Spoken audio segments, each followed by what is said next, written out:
Hi everyone, and come to the welcome to the second episode of our Fireside Chats. Today, our guest is Kenny. He was a guest at our meetup also, and he had a very interesting topic, the clash between this nice software design and performance. And so I thought it would be really good to have him also as a guest on our Fireside Chat, because it's also a topic which is very, very close to me, something I experienced many times, and so I'm curious to discuss it a bit more with Kenny. So before we start, can you introduce yourself shortly? Those who still do not know you. Yes, of course. Hey guys, I'm Kenny. I'm a technical lead at Synotech AG. This is a relatively small company in Regensburg, Germany, and we do custom solutions for our clients. So if SAP is too expensive, or if you can't handle everything with Office and Excel anymore, then you come to us and we make custom software for you to support your businesses and your workflows. Yeah, and as I said, I'm a technical lead over there at this company, and I also deal with training new employees or my colleagues. And yeah, that's where I have some insights on what is the general level of knowledge that comes with new colleagues that are maybe young and that went straight out of university and so on. And well, I have formed some anecdotal data about this, and I also created some guidelines within our company that I want to share with you today in this talk. Thanks, Kenny. Maybe so all of my guests are somehow shy, so maybe think I would like to add about you. So you're definitely passionate about the performance, and you have definitely what one would call an in-depth knowledge of the topic. Just to add it as a remark. Yeah. What I liked about your talk is exactly that it was anecdotal. So you really build it up out of your own experience. So I'm curious, like this clash, let's say, of something what would be an appropriate, nice, let's say, solid design, and the performance. When the performance comes as a requirement, how often do you have that on your projects? Like that the performance is really a requirement, let's say, so high that you have to somehow sacrifice the design aspect? So there's hardly any customer that says you have to specifically optimize for this one use case. So what is usually the case at us is we deliver some software, and our customers start using the software, and it usually gets used by more and more people, and that's when the bottlenecks occur, and that's when we sometimes even lose the customer satisfaction, because suddenly the performance that degrades over time. And well, that's mostly the thing for us. So performance in our case is the objective of delivering software that is fast and thus creates a greater value a emotional connection with the customer. So So I see this. I know this painful moment. So the first associations to the word performance. It's not like performance requirements. They're sometimes not there. But this performance optimizations or performance problems and so on, that at the end turn into requirements. But that's also a nice thing about your talk, because you try to put it somehow through these abbreviations and so on, also to get the performance first, or to start thinking about the performance upfront, like not only fixing it as an issue, but literally thinking about it upfront. And what you did in the talk, like you took those known practices like solid from the software design, and you, let's say, build your own. I can call them your own. At least I didn't hear them anywhere else presented in that way. Practices which are related to performance. Let's say performance first. So I would like to discuss them a bit. The abbreviations. I would like to start with this one. You call it LTI, like Yes. LTI. What is it? And yeah, the LTI stands for the Learn the Internals Principle. And it basically says that you as a developer have to know, at least at a very high level, how the frameworks, how the runtime, how the libraries that you use, even the programming language and the compilers and all the tools that you use in the end to deliver your software, you have to know how they work internally so that you can program for them and not against them. The most prominent example for me was we had a WPF application. So if you don't know, WPF is a desktop front-end technology for Windows desktop development. And there is a, so to speak, a WPF application is normally split into a UI layer where XAML is used. It's a XML dialect that is used to describe how a view looks. And then you use C# in a code behind file or in a view model, and they are bound together via a very sophisticated WPF data binding mechanism. And well, this sophisticated mechanism is actually pretty slow if you don't know how you can handle it properly. And there's a bunch of small bugs inside, and if you don't configure them right, you have memory leaks and so on. And if your application grows and grows and grows, it's not that it's fast in the beginning, I should say, but it slowly degrades over time if you don't know how you can handle the frameworks properly. And it's, well, UI frameworks tend to be pretty complex, but in the end, it doesn't matter. You also have to know how ASP.NET Core works internally if you want to use it. You have to have a basic understanding how a serializer works internally if you want to handle it properly. If you want to handle several thousand or several million requests in a given amount of time. And all this becomes more and more important. And that's why you should know the internals of all the stuff that you're using underneath.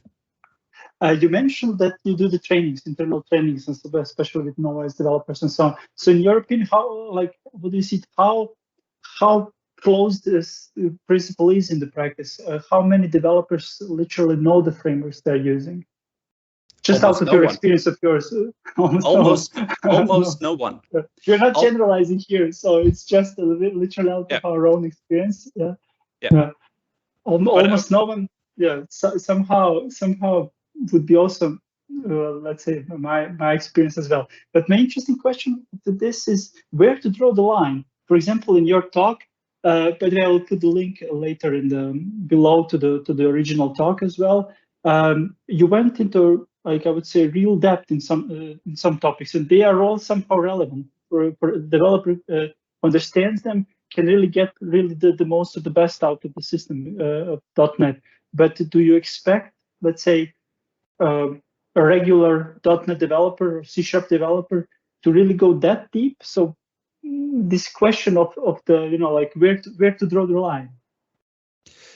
Yeah, it's a difficult question because if you're coming directly from university, you of course do not know any framework specifically and all its details, because you have generalized topics in university and so on. And if you do not practice or study these things by yourself, then you're out of luck and you have to get acquainted to them. The important thing is how fast can you identify and fix errors in production? And this is usually a good measure for me if someone has enough knowledge about a system or not. And if you have knowledge about the internal components, you can read exception messages more easily, because if you look at the stack frames, for example, and you know which methods are called, and you know if you see this method, then it has to be this component that does something awful. Or if you have a basic understanding of how a garbage collector works properly, and how you can measure how he performs or it performs during runtime. And then these are the tools that will allow you to identify bugs very quickly and fix them fast. And the less knowledge you have, one case, just to avoid them also, at least the performance issues. Yeah, you know, if you have the knowledge up front, so at least the performance issues or bugs can be avoided up front. Yeah. So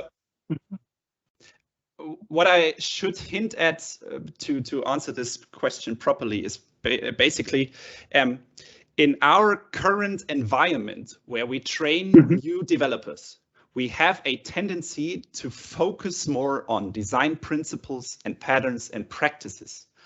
But we don't push, especially new developers, into the pit of success that tells them to understand what you're dealing with, so that you can or that you know how the things work together that you are combining as a software developer, and how you can handle them if any kind of unforeseen bug is actually occurring.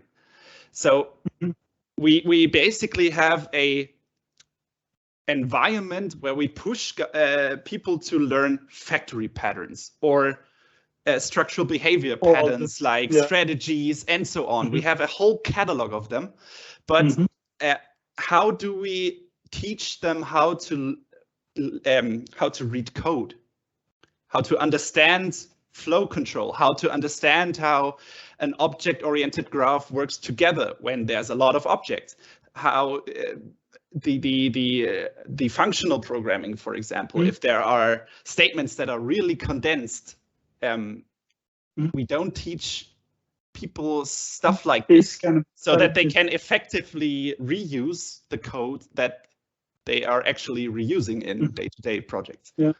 Oh, but this leads us to two other principles which you mentioned. So one is the RBB, really exactly combining the things and really respecting the boundaries, and one was the IPO, if I remember it well. Yeah, it's input, exactly, process output. Maybe you can say a bit more about that.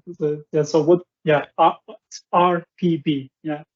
So the RBB principle says that you should respect the process boundary, and it advises developers to make a clear distinctions with which of your method calls will cross the process boundary, that is actually perform I/O, for example, with a database, with a web service, with the file system, you name it. It doesn't really matter if you're talking to an MQTT bus or whatever, but you're actually talking to another system and you're leaving your safe space of your own memory. Why did I create this principle? Because with the solid principles and some misinterpretations of some developers for them, you tend to have some kind of over-engineering, that you have a large amount of interfaces, but they are not in the right place. These abstractions are then usually used to decouple stuff, but these code parts are actually usually or sometimes processed all in memory. And that's where abstraction doesn't make sense at the, or let's say it, you don't need abstraction for in-memory calls, except where they make sense. But what you should always do is abstract against your process boundary, because these calls are actually involving third-party system. And if you do these, you will have way easier unit tests, and you can write a lot more of them, because you can mock these third-party systems way easier, and your tests become smaller, they run faster, and that's really what you want to avoid, having slow tests. And what makes your tests slow? It's I/O. It's basically the thing. So there are two things in this dimension. So one is really, as you explained also in your talk, the abstracting really the boundaries, and the other thing is how to deal in general, like with I/O. So at least to the second part, I mean, the fact that we have a really built-in support for asynchronous programming in the language at least made certain things simpler. At least I think also something I noticed over time still that the asynchronous programming is not that perfectly understood concept. But again, out of my own sheer experience, but at least the fact that it's a first-class citizen now made this part like okay, like respect the boundaries at least to the final outer world. I would say much more prominent. So the developers are more aware of that, what the I/O bottleneck is, and so on. Good. Yeah, I would fully agree with you. Yeah. That's definitely the fact that you have to do the I/O differently, and I agree absolutely with everything you said about the interfaces on the boundaries. Definitely, yeah. The another one which was interesting for me was it's RTH. The resist the hype principle. Yeah, this is. Okay, I would keep this one for the end because I have difficulties. I have difficulties with it. I guess everybody has, and also it's difficult. Like the other ones are more technical. So we have to learn the frameworks. Like we have to recognize the boundaries, respect them, and so on. I see that as something which is technical. It's in code, let's say, but resist the hype is mostly here and here as well. It's not that easy. How's your experience with that? With resisting the hype on your own, and how do you see it in general? Like they say that our industry is heavily hype-driven industry. I would fully agree with this. Yeah, especially the web front end space is a rapidly moving, culture. I would also say. We have look at the popular front end frameworks. You have React, that was started in 2013, I think. Before that, we had Angular. Now Vue is the new king, somewhat, but maybe they're svelte. Beforehand, we had jQuery and Bootstrap and all that good stuff. Not to mention all the server-side rendered stuff. So we are in a fast-moving discipline, and the thing is. But do you see, for example, this framework as a hype or as a need? It's definitely fast-moving. There are different concepts, especially in the UI area, like how we should do UI. Also now in the .NET, if you think like MVVM was the king. Now we're talking about the MVU and so on, the different methodologies. So they are bringing something new. So, but jumping on them, immediately as they are there is something which I personally see as problematic. That's true. So we had a few issues where we jumped too soon to new frameworks, and they didn't have the functionality that the old frameworks provided. But our problem in this case often was that we didn't even know that something in the new framework was missing. And this ties into the other two principles that we just discussed, especially the learn the internals principle.